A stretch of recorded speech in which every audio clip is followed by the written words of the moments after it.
How'd you do? Hi, Harold. I'm Harold, yeah. I've been eating garlic, so if I get too close, just slap me in the face. Scream. Yeah, I'll scream. Som den forskeren hun har hun gjort sin research og funnet ut hva jeg egentlig jobber med. So is it hard not to be funny? No. Do you just go into a different frame of mind and just say, absolutely. I'm in my nun?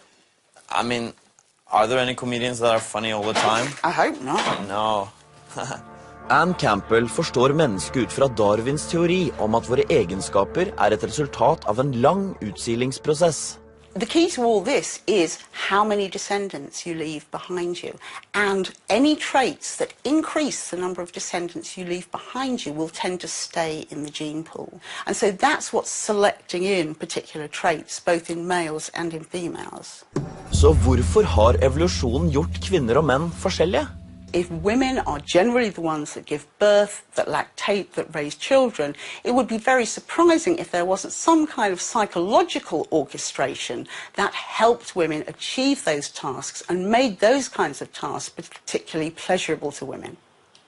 So things like empathy in women, things like avoiding dangerous confrontations where you may be hurt or injured, things like avoiding social exclusion, being pushed out of the group, all of those are good things. All of those mean that you are more likely to survive and to reproduce and to leave children who themselves also reproduce. Og ifølge Campbell det sannsynligvis også derfor dagens kvinner mer orientert mot andre mennesker enn det menn We know from many psychology studies one of the biggest sex differences is that if you put people under stress, for example, if you say to them, in about half an hour we're going to be giving you some quite painful electric shocks, and we're getting all the equipment ready, so you'll have to wait. Would you like to wait by yourself or would you like to wait with someone else? Women will choose to be with other people. Men typically under stress choose to be alone. They don't want to be with others.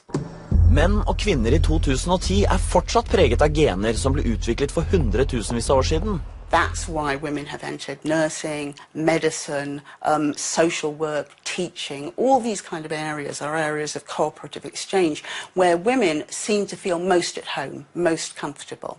I mean, of course, there are big overlaps between the sexes, huge overlaps. There are women that are extremely gifted at engineering, physics, chemistry, and so on. But in a sense, that's less typical, I would say, of female interests than it is of male interests. Jeg tenker at evolusjonen sikkert viktig, men kan ikke dagens kjønnsforskjeller likevel best forklares med at vi behandler gutter og jenter forskjellig fra dag 1? Now, we know that sex differences in some areas are really quite large.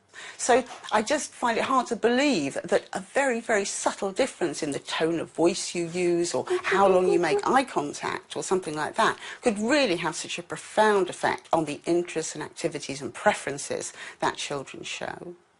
Det på tide å oppsummere litt. Kan vanlige folk likevel ha rett i at det noen medfødte biologiske grunner til at gutter og jenter har forskjellige interesser? Jeg synes det en del ting som peker i den retning. Men hvis det sånn at kjønnsforskjellene ligger i genene og i hormonene, hvorfor det da sånn at jenter i mindre likestilte land har mer lyst til å lære om tekniske ting enn jenter i Norge? It's an interesting thing, but the more you free people in society, the more you open opportunities for people to do anything they want, the more likely it is that any kind of genetic predisposition they have will be able to express itself. In the gender egalitarian countries like Norway, you really are free to follow your inclinations. You know, in a poor country, you're probably worried just about getting a job. You just want a job. And if it's computers that are going to get you that job, in India, for example, you'll go for it, even if you're a woman. But, you know, in gender egalitarian countries, North America and Europe, I think people feel freer just to pursue what they're truly interested in. And my point is, men and women are interested in somewhat different things. Kanskje dette løsningen på likestillingsparadokset? I et fritt og likestilt samfunn vil menn og kvinner bli ulike fordi de får anledning til å dyrke sine særegne interesser. Før jeg drar hjem igjen til Norge, lurer jeg på hvordan Anne Campbell vil reagere på kjønnsforsker Jørgen Lorenzens teorier. Så forskjellen mellom gutter og jenter egentlig bare kjønnsorganet. Altså, alt som ikke har med det reproduktive systemet å gjøre, for å si det sånn da. Det er ikke bare den der nede. Hva da? Alt utenom det? Nei, altså bryster og hår og høyde og muskelmasse og en del andre ting, ikke sant? Men alt utenom det da, er ingen forskjell. Følelser, Emosjonalitet, ja. Følelser. Interesser, intelligens, altså kapasitet. Er likt. Ja, er i utgangspunktet likt, ja. Amazing. Amazing. Absolutely amazing. I'm astonished that someone could say that. I guess the question I would pose is, where do bodily differences come from? Where do the differences between men and women's reproductive systems come from? Evolution, I'm sure, would be the answer that most social scientists would give.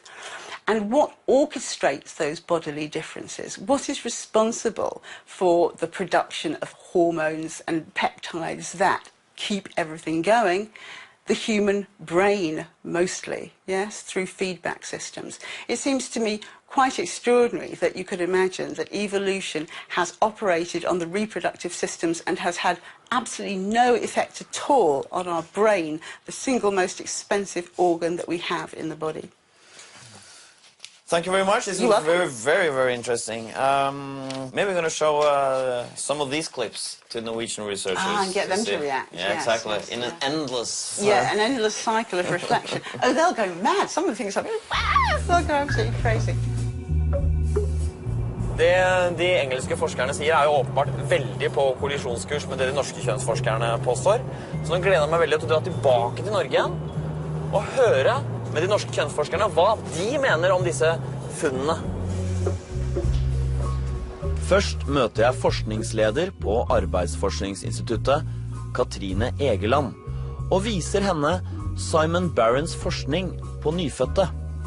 Og jeg forteller henne om Trond Disets studier som viser at gutter og jenter foretrekker forskjellige leker allerede ved 9 måneders alder. Hva tenker hun om Disets funn? Jeg tenker at når han observerer dette her, så ser han det han er litt ute etter det. Han er ute etter at det er kjønnsforskjeller og at de er medfødt. Ok, så han finner det han leter etter på en måte? Ja, det tror jeg han gjør. Jeg synes det er interessant å se hvor mye energi man kan bruke på å prøve å forklare. For eksempel sånn som kjønnsforskjeller biologisk. Men jeg føler at disse sier jo det er et element av biologi her, og selvfølgelig samfunnskultur, mens du er bare på samfunnskultur. Ja. Og når du ser den forskningen på 1 dag gamle babyer, om det forandrer deg ditt syn på at lik behandling av gutter og jenter ville føre til at de får like interesser? Nei, det endrer ikke på det, nei. Hva er på en måte det vitenskapelige grunnlaget ditt for å si at biologi ikke spiller noen rolle når det gjelder menn og kvinners ulike yrkesvalg? Mitt vitenskapelige grunnlag? Jeg har nok et ganske, det du ville kalle, et veldig teoretisk utgangspunkt. Altså, biologi får liksom ikke plass der for meg. Altså, ja. Og jeg synes nettopp også at samfunnsforskning da skal utfordre tenkning som baserer seg på at forskjeller mellom mennesker er biologiske da. Er det samfunnsforskningens oppgave å utfordre biologisk tenkning? Bør ikke forskning heller prøve å finne ut hvorfor ting er som de er? Er det ikke en fare for at Egeland bare ser det hun er ute etter, hvis hun på forhånd har bestemt seg for at biologien ikke har noen betydning? Hva med forsker på Senter for tverrfaglig kjønnsforskning, Jørgen Lorentzen? Synes han dette er noe interessant? Amazing. Absolutely amazing. I'm astonished that someone could say that. Det som jeg synes er fascinerende med denne vitenskapen, det er jo hvorfor er de så opptatt av å prøve å finne det biologiske opphavet til kjønn. Altså hvorfor er de så frenetisk opptatt av kjønnsforskjellene? Men når du sier at det ikke er noen medfødte forskjeller mellom jenter og gutter som forklarer deres ulike interesser, hva baserer du det på? Altså jeg må jo forholde meg til vitenskapen, ikke sant? Jeg skal prøve å si noe om hvordan ting er og hva som henger sammen her. Og så langt så har ikke vitenskapen klart å vise at det er en genetisk opphav til kjønnsforskjeller Nei, det vet jeg. utover det som om det reproduktive systemet. Nei, for du anerkjenner jo ikke at de undersøkelser på en måte viser det på... Og det på en måte fordi de greit, har en missing link. Harald, de har en missing link. Ja, men hvordan vet du at det ikke er noen medfødte? Det er det jeg ikke forstår. Nei, men jeg sier at i det øyeblikket de klarer å vite... Ja, men du har jo sagt at det ikke er noen viktige medfødte forskjeller når det gjelder følelser, interesser, sånne ting. Hvordan vet du at det ikke er noen? Nei, la oss si det sånn at min hypotese er at det ikke er noen forskjeller. Vitenskapen har ikke bevist at det er noen forskjeller, ikke sant? Og da må jeg jobbe ut fra det kunnskapsnivået. Altså, men du antar at det ikke er noen forskjeller inntil det motsatte er bevist, på en måte? For eksempel, ja. Ja, men det er interessant. Og dette er ikke noen gode peker ikke i den retningen? Dette er svak, vil jeg kalle det svak forskning, ja. Jeg vil det. Ja, er alt det de andre gjør svak forskning? Jeg spør meg, hadde Lorentzen syntes dette var like svakt hvis det passet bedre med hans teorier? Lorentzen sier at de andre forskerne er frenetisk opptatt av å finne biologiske årsaker til kjønnsforskjeller. Men jeg oppfattet ikke dem som så veldig frenetiske. De mente jo ikke at alt handlet om biologi. Tvert imot, det var de norske kjønnsforskerne som mente at ingenting handlet om biologi. Hvorfor er de så skråsikre? Og er det så farlig om det er noe biologisk her? Men viktigst, kan man som forsker virkelig forstå verden hvis man ikke tar alle muligheter i betraktning? It's a very moderate proposal to say it's a mixture of biology and culture. I'm not saying it's all biology. I'm simply saying don't forget about biology.